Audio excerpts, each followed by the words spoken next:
Poultry farmer भाइयों नमस्कार।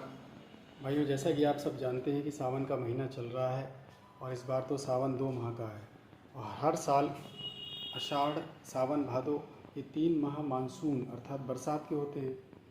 परंतु इस बार लगता है कि मानसून देश के पश्चिमी और उत्तरी हिस्से तक ही सीमित है और महाराष्ट्र, गुजरात, राजस्थान, जम्मू कश्मीर, हिमाचल प्रदेश, पंजाब, उत्तराखंड, हरियाणा और दिल्ली में हद से ज़्यादा मेहरबान है और इन राज्यों में कहर बरपा रहा है।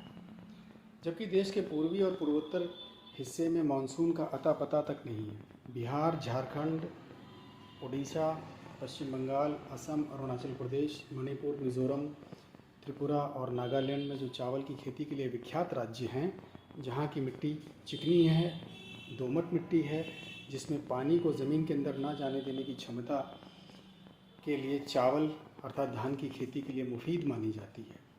इन इलाकों में बारिश नहीं हो रही है, आधा मानसून निकल रहा है। किसान ने बोरवेल और नहर के माध्यम से धान का बीज यानी बिचड़ा तैयार कर खेतों में रोपनी भी कर दी है, परंतु बारिश न होने से बिचड़े पीले पड़कर सूख रहे हैं और खेतों में दरार पड़ रही है। अगर जल्दी बारिश शुरू नहीं हुई तो आगामी खरीफ की फसल प्रभावित होनी तय है। पोल्ट्री फीड में मक्का और बाजरा के बाद चावल और डीओरबी का काफ़ी प्रयोग हो रहा है और इस क्षेत्र में जो धान यानी चावल का कटोरा है, बारिश नहीं होने या कम होने से फसल प्रभावित होने से उत्पादन पर असर की वजह से अनाज की मांग और आपूर्ति में बड़ा अंतर आने वाला है और फिर इसकी रेट आसमान छुएगी। एक समय था जब डीओरबी को कोई पूछता भी नहीं था, इसे फिलर मटेरियल के रूप में काम में लिया जाता था। लेकिन आज देखिए, डीओरबी मक्का के समकक्ष खड़ी होकर रेट के मामले में मक्का को मुँह चढ़ा रही है और फार्मर परेशान हो रहे हैं कि अब क्या करें, इसका तोड़ कहाँ से लाएं। इस उम्मीद में बैठना बेकार है फार्मर भाइयों कि 3-4 माह के बाद चावल की जब नई फसल आएगी तो डीओरबी सस्ती हो जाएगी। कल किसने देखा है, कोई नहीं जानता। भविष्य का आकलन अभी से करते हुए प्रत्येक पोल्ट्री फार्मर को अगले 6 माह का कच्चा माल अभी से खरीद कर रखना चाहिए। यही बात राइस डीडीजीएस में भी लागू होती है। आप सब जानते हैं, कोरोना महामारी के समय पोल्ट्री फार्मर भाइयों को बहुत सारे फार्मर ऑप्शंस उपलब्ध कराए थे।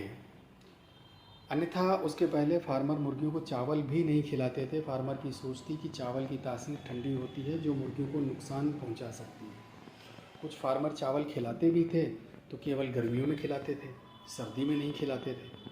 परंतु कोरोना ने गर्मी सर्दी सब एक कर दिया और अब तो लगभग सभी फार्मर पूरे साल भर चावल खिलाते हैं, तो उनके मन से चावल खिलाने का डर ख़त्म हो गया।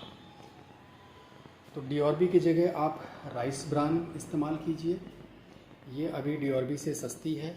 इसके सारे न्यूट्रिशनल फैक्टर्स डीओरबी के समान हैं, बस फ़र्क सिर्फ इतना है कि इसमें राइस ब्रान में 14 से 15% तक ऑयल भी होता है, परंतु यह ऑयल हैवी फैट डिपोजिशन का कारण नहीं बनता, क्योंकि राइस ब्रान ऑयल में 38% मोनो अनसैचुरेटेड फैटी एसिड्स यानी मूफा, 37% पॉली अनसैचुरेटेड फैटी एसिड्स यानी पूफा और 25% सैचुरेटेड फैटी एसिड्स यानी एसएफए होता है, जो अन्य तिलहन तेल के मुकाबले और पाम ऑयल के मुकाबले काफ़ी कम है।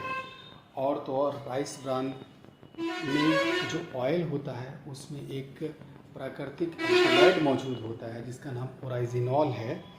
वो हाई कोलेस्ट्रॉल लेवल को कंट्रोल करता है।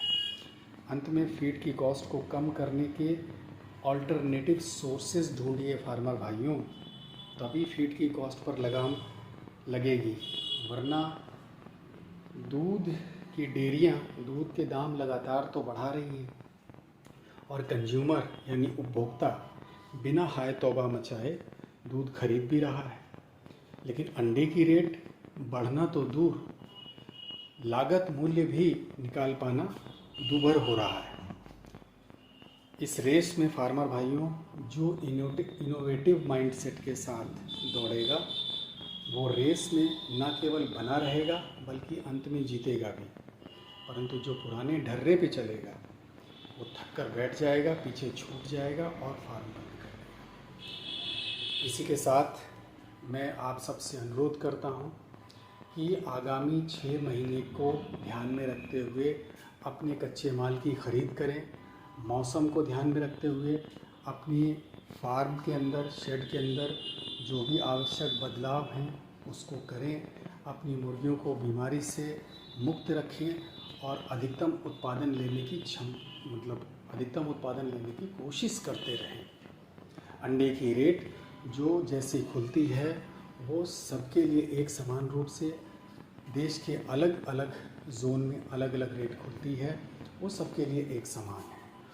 रेट का रोना पूरे साल भर रहता है ट्रेडर्स के हाथ में, और जिनके हाथ में भी है रेट ये वो जाने, लेकिन आपके हाथ में जो चीज़ है वो आपका फार्म अच्छे तरीके से चले, ये है।